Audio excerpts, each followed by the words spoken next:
السلام علیکم ورحمۃ اللہ وبرکاتہ۔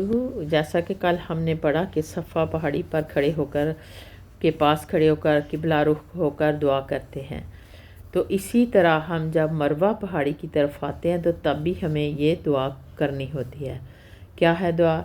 آیت قرآن پاکی، ان الصفا والمروۃ من شعائر اللہ فمن حج البیت او اعتمر فلا جناح علیہ ان یطوف بہما ومن تطوع خیرا فإن اللہ شاکر علیم۔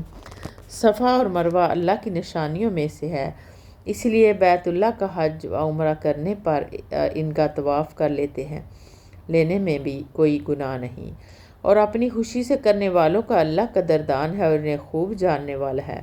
اور دوسری طرف پہاڑی کا وہ آگے شیشہ لگایا، اونچی پہاڑی ہے، اور مروہ کی طرف وہ نیچے انہوں نے پتھر پر شیشہ بگلا کر ڈالا ہوا ہے کہ یہاں ایک علامت کے طور پر کہ یہاں پہاڑی تھی وہ جو مروہ کی ہے۔ تو یہاں باقی پسندیدہ دعا سفر میں کرتے وقت وہی کلمہ لا الہ الا اللہ وحدہ لا شریک لہ لہ الملک و لہ الحمد وہو علی کل شیء قدیر۔